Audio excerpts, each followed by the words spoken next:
Illuminati football. ሰላም ውድ የናቲ ፉትቦል ተመልካቾቻችን እንደምን አደራችሁ። የሐምሌ 14 2018 ዓ.ም ዕለተ ማክሰኞ ዜናችን ተጀምሯል። እስከ መጨረሻ አብራችሁን ቆዩ። ላይክ፣ ሰብስክራይብ እያደረጋችሁ ወደ ዜናችን በዛሬው ዜናችን በዛ ያሉ ዝውውር መረጃዎችን ይዘናል። ከሱ ጋር አብራችሁን ቆዩ። ወደ ዜናችን እናልፋለን። በቅድሚያ ዜናችን አድርገው የጣሊያን እግር ኳስ ፌዴሬሽን ፔፕ ጋርዲዮላን ዋና አሰልጣኝ አድርጎ ለመቅጠር ንግግር ጀምሯል። ማልዲኒም የጣሊያን እግር ኳስ ፌዴሬሽን ማልዲኒም ወደ ባርሳ አቅንቷል። ባርሳ ነው የሚገኘው ስፔን። ፔፕ ጋርዲዮላ ወደ ባርሳ አቅንቷል። እንግዲህ የእረፍት ጊዜን እያሳለፈ ይገኛል በባርሳ። ፔፕ ጋርዲዮላ በባርሳ አቅንቶም ለመነጋገር አቅንቷል ማለት ነው ወደ ባርሳ። የእግር ኳስ ፌዴሬሽኑ ማልዲኒ የጣሊያኑ እሱ ካልሆነ ደግሞ ማንቺኒን አሰልጣኝ አድርጎ ለመቅጠር ጣሊያን እግር ኳስ ፌዴሬሽን እየሰራ ነው። እንግዲህ ለዓለም ዋንጫው ጋቱሶ ለዓለም ዋንጫው አለማሳለፋቸውን ተከትሎ የጣሊያን ብሔራዊ ቡድን ማሰናበታቸው ይታወሳል። እናም ከጋቱሶ በኋላ ፔፕ ጋርዲዮላን ትልቅ እጩ አድርገዋል። እሱ ካልተሳካ ምናልባት ማንቺኒን ወደ ጣሊያን ሊያመጡ ይችላሉ ተብሏል። ወደ ቀጣዩ ምርጫችን ስናልፍ ከዚህ በኋላ በዝውውር ምርጫችን እናልፈው አስቶን ቪላን ቀዳሚ እናደርጋለን። በዝውውር መረጃችን አስቶን ቪላ ኒኮላስ ጃክሰን እና አሌሃንድሮ ጋርናቾን ለማዘዋወር ይፈልጋል ተብሏል። እነዚህ ሁለት የቼልሲ ንብረቶች ጃክሰን እና ጋርናቾ ግን የሚገኙት አሁን በቼልሲ አይደለም። ጃክሰን በባየር ሙኒክ ነበር ባለፈው ዓመት ሲያሳልፍ የነበረው እና ጃክሰንን እንግዲህ ኦሊ ዋትኪንስም ሊለቅ ይችላል እየተባለ ይገኛል አስቶን ቪላ እና ሞርጋን ሮጀርስን መልቀቁ ተከትሎ አሁን አሌሃንድሮ ጋርናቾን ሊያስፈርሙ ይችላሉ እየተባለ ይገኛል። ጋርናቾ ደግሞ በቼልሲ ቤት የሚገኘው ጃክሰን ምናልባት ወደ አስቶን ቪላ፣ ጋርናቾ ደግሞ በሮጀርስ ቦታ ሮጀርስ መልቀቁን ተከትሎ ጋርናቾን ለማዞር ይፈልጋሉ ተብሏል። ከሁለቱ የተሳካ ይሆን አብረን እንመለከታለን። መልክተኞች ስናልፍ ብራዚላዊ የወልቭስ አሰልጣኝ አማካኝ ጆ ጎሜዝ በ38 ሚሊዮን ፓውንድ አስቶን ቪላን መቀላቀሉ ይፋ ሆኗል። ብራዚላዊ የወልቭስ አማካኝ ጆ ጎሜዝ በጣም ድንቅ ዓመትን በባለፈው ዓመት ምናልባት ምን ይሆን ወልቭስ ቢወርድም ወደ መጨረሻ አካባቢ በጣም ምርጥ እንቅስቃሴውን ሲያሳይ ነበረ። ሁሉንም ብሎ ሲፈተኑ በነበረበት ሰዓት ጆ ጎሜዝ ትልቅ አስተዋጽኦ ለወልቭስ አድርጓል። ወደ አስቶን ቪላ ተቀላቅሎ ማለት ነው። በ38 ሚሊዮን ፓውንድ ጆ ጎሜዝ ወደ አስቶን ቪላ። ሌላኛው ማንቸስተር ዩናይትድ የሚመለከት ጉዳይ አለ። ማንቸስተር ዩናይትድ ወጣቱ የቶተንሃም ተጫዋች ቶምሰንን በ4 ሚሊዮን ፓውንድ አዶንሱም 4 ሚሊዮን ፓውንድ ተጨምሮ ማስፈረማቸውን ይፋ አድርገዋል። በትናንትናው ዕለት ማንቸስተር ዩናይትድ ይህ ወጣት ተጫዋች የግራ ክንፍ ተጫዋች ነው። በጣም ድንቅ ተጫዋች ነው። ይህ ወጣት ነው። በጣም አስደናቂ ተጫዋች ነው። በግራ ክንፍ ላይ የሚያደርጋቸው እንቅስቃሴዎች በጣም ድንቅ ጥሩ ነው። እናም ማንቸስተር ዩናይትድ ጥሩ ተጫዋች አግኝቷል ማለት ያስችላል።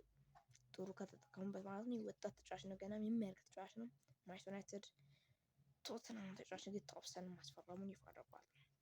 ሌላኛው ትልቁ ጉዳይ ሮጀርስ ሕክምናውን አጠናቆ በቼልሲ ቤት በ117 ሚሊዮን ፓውንድ ለ6 ዓመት የሚያቆየውን እናም 1 ዓመት መጨመር የሚቻልበት የሚያስችለውን ውል ፈርሟል። በትናንትናው ዕለት አጠናቆ ሮጀርስ በአርሰናል በጥብቅ ሲፈልግ የነበር ተጫዋች ነው። ነገር ግን ቼልሲ በ117 ሚሊዮን ፓውንድ መንጠቁም ወይም መጥለፉ ይታወቃል። እናም በትናንትናው ዕለት የሕክምናውን በተሳካ ሁኔታ አጠናቆ ፊርማውንም በትናንትናው ዕለት አድርጎ ጨርሷል ማለት ነው። ሮጀርስ አሁን ሙሉ ለሙሉ የቼልሲ ተጫዋች መሆኑን ታውቋል ማለት ነው። 6 ዓመት ውል ፈርሟል። 1 ዓመት ደግሞ የሚጨመርበት መብት ያለው ነው ማለት ነው። ወደ ላይኛው ስንሄድ ከዚህ በኋላ ወደ አርሰናል ጉዳያችን እናልፋለን። አርሰናል ኒኮ ዊሊያምስን ይፈልጋል ተብሏል። አሁንም ግራ ክንፍ ተጫዋች በጣም እየፈለገ ነው። ሊያንድሮ ትሮሳርድ መልቀቁ ይታወሳል። አሁን ክርስቶስ ዞሊስን ማስፈረም እየጣሩ ነው። ተስማምተዋልም እና ኒኮ ዊሊያምስን ለማስፈረም ይፈልጋሉ። 37 ሚሊዮን ፓውንድ ምናልባት መክፈል ከቻሉ አርሰናሎች ሊያስፈርሙ ይችላሉ ተብሎ ይጠበቃል። ኒኮ ዊሊያምስ በጣም ባለጎሉ ድንቅ እንቅስቃሴ ነው። የዓለም ሻምፒዮን ነው ከስፔን ጋር እና ኒኮ ዊሊያምስ ሊያስፈርሙ ይችላሉ ተብሎ ይጠበቃል። በጣም ብዙ መረጃዎች አሉ። ዞሊስን የተመለከተ ጉዳይ እናንሳ። ክርስቶስ ዞሊስ ዛሬ የሕክምናውን ያደርጋል ተብሎ ይጠበቃል።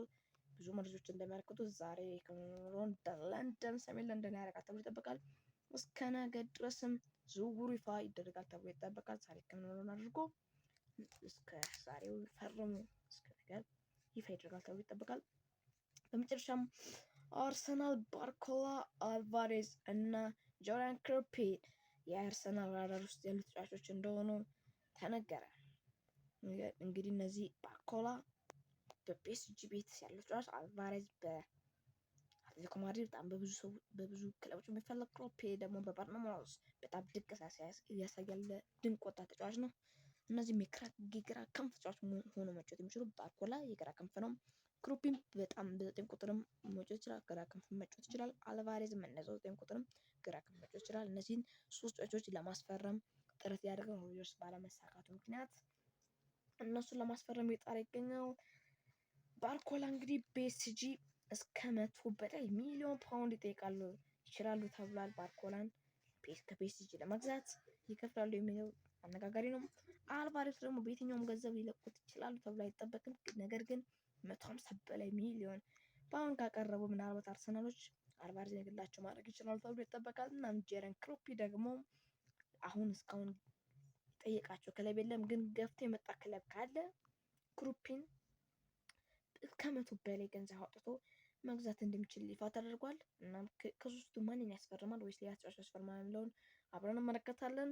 ውድ የናቲ ፉትቦል ተከታታዮች የዛሬው የማለዳ ስፖርት ዜናችን ይህን ይመስል ነበር። ነገም በሌላ በትኩስ ዜናችን እንመለሳለን። ዛሬ ማታ 1 ሰዓት ላይ በዓለም ዋንጫ ፍጻሜ ጨዋታ ትንታኔ እናቀርባለን። ትናንት ስላላቀረብን ይቅርታ እንጠይቃለን። ዛሬ ግን ይጠብቁን። በምርጥ ትንታኔ ስለ ዓለም ዋንጫው ፍጻሜ ጨዋታ እናነሳለን።